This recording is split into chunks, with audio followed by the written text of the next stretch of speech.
नमस्कार फ्रेंड्स, हम कर रहे थे रिलेशंस फंक्शंस के types of functions. Types of functions में काफी फंक्शंस को हम देख चुके हैं अप टू पॉलिनोमियल फंक्शन। आज हम करने वाले हैं रैशनल फंक्शंस। अब आपको थोड़ा सा आइडिया लग गया है कि फंक्शंस का हम ग्राफ कैसे बनाते हैं, इसका डोमेन और रेंज भी कैसे समझते हैं।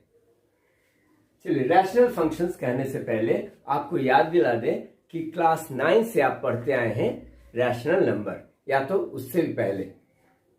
रैशनल नंबर के बारे में थोड़ा बात कर लेते हैं कि रैशनल नंबर कैसा होता है। हाँ, क्लास में तो पढ़े थे कि any number that can be expressed in the form of p by q where q not equal to 0 they are called rational numbers। हाँ, कुछ याद आ रहा है। चलिए हम उसको फिर से लिखते हैं। Rational numbers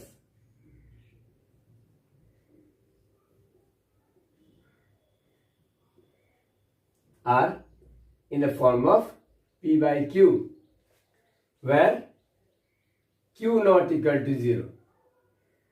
हाँ, ये बात बहुत जरूरी था, q not equal to 0। q अगर 0 हो जाएगा यानी कि डिनोमिनेटर 0 हो जाएगा, फिर तो ये अनडिफाइंड हो जाएगा। सो ये बहुत जरूरी है कि denominator must not be equal to 0। तो बस इसी को हम रैशनल नंबर को इसको चेंज कर देते हैं, इसको कर देते हैं रैशनल फंक्शन। इसको कर देते हैं रैशनल फंक्शन और इसको भी एक फंक्शन ले लेते हैं px और इसको भी ले लेते हैं qx, where qx not equal to 0। ये हो गया आपका रैशनल फंक्शंस का definition. The functions in the form of px by qx where px and qx both are polynomial functions, and the qx polynomial is not equal to 0। इस functions का कभी 0 नहीं हो सकता है, फिर तो आपका px by qx इस तरह का जो फंक्शन है ये रैशनल फंक्शन कहलाएगा। यानी कि अगर कोई भी फंक्शन इस तरह का है जो x² + 5x + 6 divide by x - 7, ये क्या है? ये एक रैशनल फंक्शन है, क्योंकि x² + 5x + 6 is a polynomial function और x - 7 भी पॉलिनोमियल फंक्शन, तो ये बन गया हमारा रैशनल फंक्शन। लेकिन इसका जब हम डोमेन निकालेंगे तो डोमेन में हमको क्या देखना है? This qx must not be equal to 0। So for domain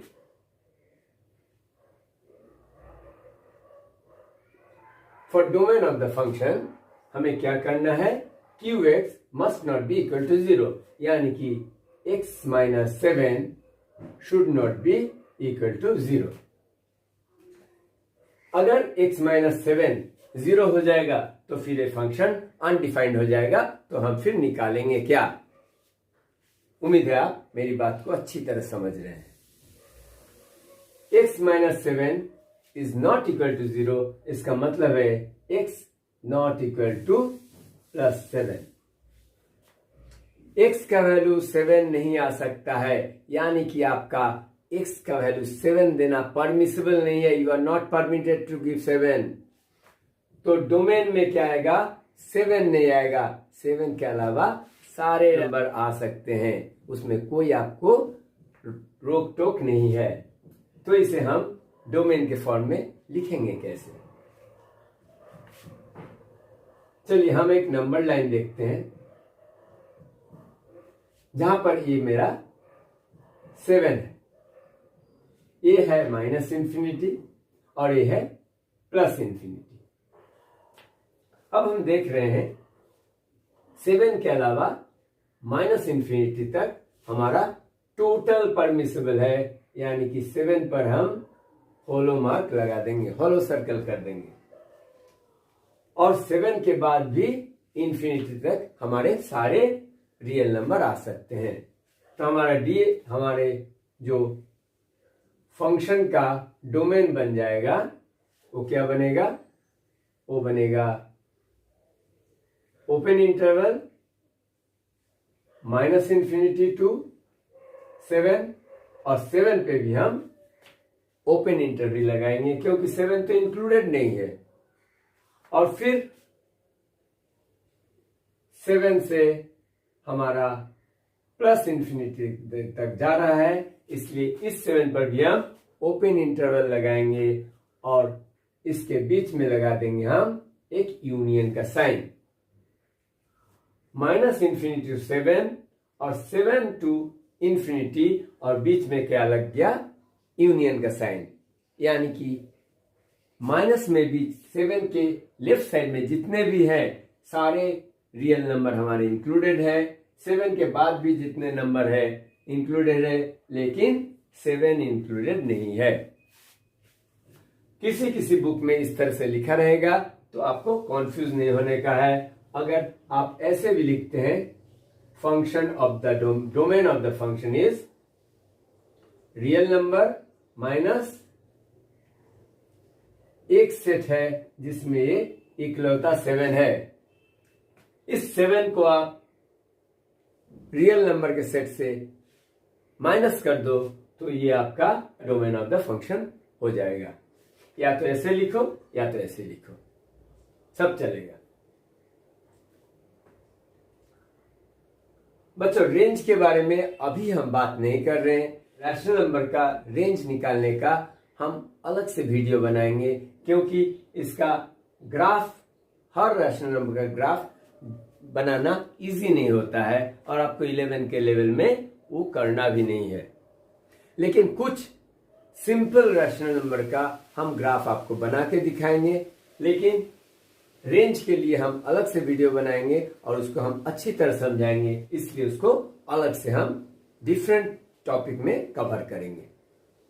तो इसका सिर्फ डोमेन समझते हैं और एक इसका ग्राफ देखने के लिए हम एक सिंपल रैशनल फंक्शन लेते हैं और उसका डिस्कस करते हैं। एक रैशनल फंक्शन लेते हैं, दिस इज 1/x। क्या आपने ये सोच रहे हैं कि 1/x किस तरह से रैशनल फंक्शन हुआ? आप ये सोच रहे हैं कि 1 इज नॉट ए पॉलिनोमियल। नहीं बच्चों, ये बात नहीं है कि 1 इज नॉट ए पॉलिनोमियल। आपको बता चुके हैं कि पॉलिनोमियल क्या होते हैं। पॉलिनोमियल होते हैं जिसके भी इस तरह का aXn प्लस a2xn-1 प्लस इस तरह का, जहां n क्या है, ए वेरिएबल पर जो n है, जो आपका इसका पावर है, power must be whole number. Power must be whole number, तो 1 को भी हम क्या लिख सकते हैं, 1 को भी लिख सकते हैं 1 into x⁴। 1 can be written as 1 into n, 1 can be written as 1 into 1 और 1 equal to 1 into x⁴, क्योंकि x⁴ भी 1 ही होता है। सो इसलिए any number can be treated as polynomial, या पॉलिनोमियल में भी पढ़ चुके हैं।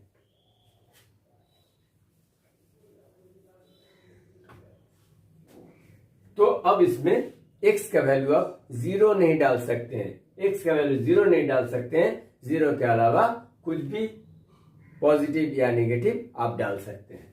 चलिए इसका हम क्या करेंगे, ग्राफ बनाने से पहले टेबल बना लेते हैं और टेबल में x और y का डिफरेंट वैल्यूज लेते हैं। x का वैल्यू क्या करेंगे, 0 नहीं ले सकते हैं, only the denominator function can not be 0। So x का वैल्यू हम 0 नहीं ले सकते हैं, लेकिन 0.1 तो ले सकते हैं। अगर x का वैल्यू 0.1 लेते हैं, इफ x इक्वल टू 0.1, फिर देखो बच्चों y क्या बनेगा, y बनेगा 1/0.1, और इसका मतलब क्या है 10, क्योंकि पॉइंट हटाने से एक 0 ऊपर जाएगा, यानी कि y 10 है। x का वैल्यू अगर हम 0.5 लेते हैं, चलिए थोड़ा बढ़ाते हैं, तो y का वैल्यू कितना आने वाला है,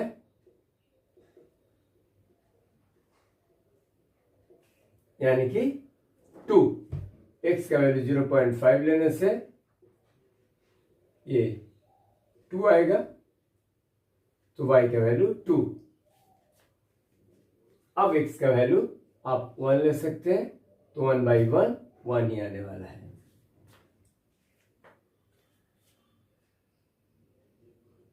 अब माइनस में भी ले सकते हैं, -1 देने से 1/-1 -1,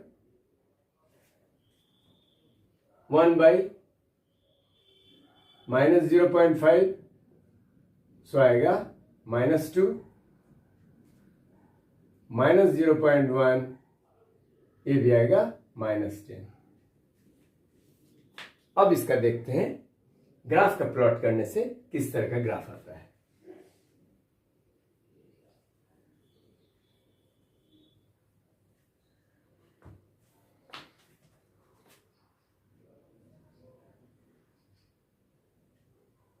एक स्ट्रेट प्लेन लेते हैं,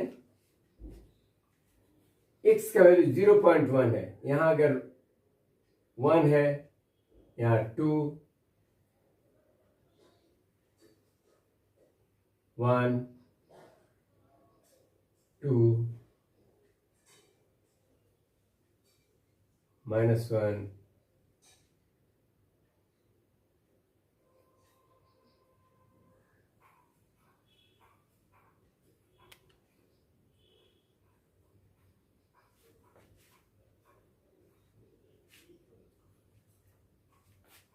0.1, यानी कि 0.1 यहां पर काफी, x का वैल्यू इधर 0.1 है, लेकिन इसमें आप देख रहे हैं कि y का वैल्यू कितना है, 10 है, कहीं बहुत ऊपर होगा। x का वैल्यू अगर 0.1 0.5 है, यहां पर 0.5, y का वैल्यू क्या है, कहां आएगा, 2 पर आएगा। x का वैल्यू 1 है, तो यहां पर 1 का वैल्यू, x का वैल्यू 1 है, तो y का वैल्यू 1 पर आएगा।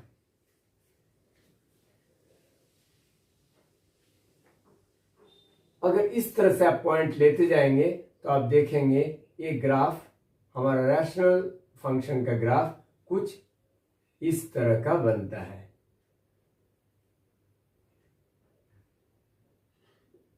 कुछ इस तरह का बनेगा।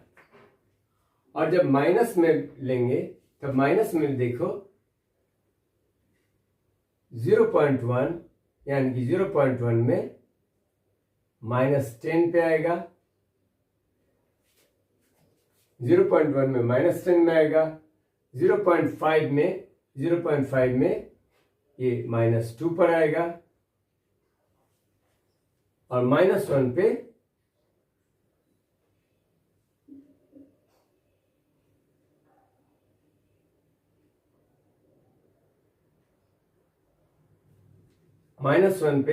-1 पे आएगा।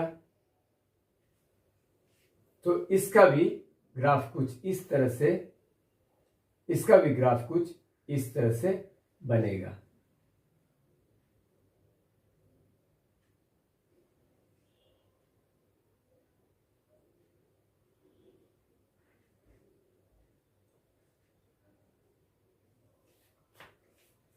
ये बिल्कुल जिस तरह से ऐसे बने हैं उसी तरह इसका मिरर इफेक्ट जैसा सिमेट्री में बनेगा।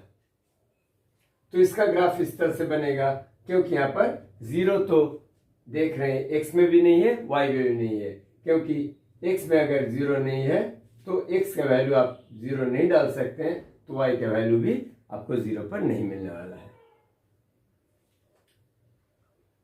तो ये है 1/x का ग्राफ। सारे रैशनल फंक्शंस के ग्राफ बनाना भी बहुत इजी नहीं है, इसीलिए सिंपल सा रैशनल फंक्शंस का f(x = 1/x) का मैंने ग्राफ बनाकर दिखाया। इस तरह का रैशनल फंक्शंस के बनते हैं, लेकिन इतना तो है कि इसी पैटर्न से बनते हैं सिमेट्रिक बनते हैं। अब इसका हम डोमेन का बात करते हैं।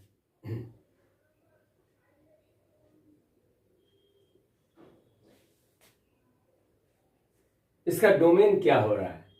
डोमेन हम कुछ भी ले रहे हैं, लेकिन क्या नहीं ले रहे हैं? जीरो नहीं ले रहे हैं। ये बात कर रहे हैं हम सिर्फ 1/x रैशनल फंक्शंस के बारे में, जहां पर डिनोमिनेटर में x है। अगर यहां पर x का वैल्यू कुछ और रहता तो हो सकता है आपको ये जो हम बता रहे हैं कि जीरो नहीं ले सकते हैं, वहां आप दे सकते थे कुछ और नहीं ले सकते हैं। तो इस पर्टिकुलर एग्जांपल में x का वैल्यू क्या? जीरो नहीं हो सकता है, क्योंकि 1/x है। लेकिन जीरो के अलावा आप कुछ भी नंबर ले सकते हैं, कुछ भी रियल नंबर ले सकते हैं, इसलिए ये r-0।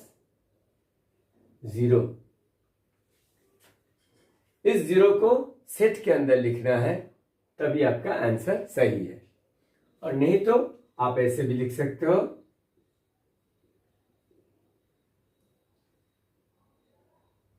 -∞ से 0 यूनियन 0 से इंफिनिटी। इसका मतलब है -∞ से 0 तक आ रहा है, लेकिन 0 इंक्लूसिव नहीं है, इसीलिए यहां पर ओपन इंटरवल दिया गया है। फिर 0 से इंफिनिटी लिखा है, लेकिन 0 यहां भी इंक्लूसिव नहीं है, और दोनों को यूनियन बना दिया। यानी कि सारे नंबर रियल नंबर्स माइनस जो 0 है उसको आप एक्सक्लूड कर दिए, तो ये हमारे बन जाएंगे फंक्शन का डोमेन। अब इसका देख रहे हैं, रेंज भी आपको क्लियरली दिखाई दे रहा है कि जैसा फंक्शन का डोमेन है वैसा ही हमारा सारे रियल नंबर आ रहे हैं, लेकिन 0 नहीं आ रहे, क्योंकि ग्राफ से भी आपको पता चल रहा है कि यहाँ पर 0 नहीं है, लेकिन सारे अदर रियल नंबर्स यहाँ पर है। तो ये भी सेम बनेंगे, r-0, या तो रेंज इक्वल टू -∞ से 0 यूनियन 0 से इंफिनिटी, और दोनों के बीच में दोनों जगह पर ओपन इंटरवल लगाएंगे। तो ये था हमारा रैशनल फंक्शंस। रैशनल फंक्शंस क्या होते हैं, उनके एक सिंपल एग्जाम्पल से हमने आपको इसका ग्राफ बताया और इसका डोमेन और रेंज भी बताया। होप ये आपको रैशनल फंक्शंस जितना बताया उतना आपको समझ में आया। रैशनल फंक्शंस क्या होते हैं, किस तरह से आप किसी भी डिनोमिनेटर में जो फंक्शन रहेंगे उनको किस तरह से आप एक्सक्लूड करेंगे डोमेन से, ये आपको अच्छी तरह समझ में आया। उम्मीद है आपको ये लेसन अच्छा लगा। अगर अच्छा लगा तो आप दोस्तों के साथ शेयर कीजिए, क्योंकि रैशनल फंक्शंस क्लास 11 के लिए काफी इंपॉर्टेंट फंक्शन है। चलिए मिलते हैं अगले वीडियो में कुछ नए टॉपिक के साथ। तब तक के लिए बाय बाय, टेक केयर।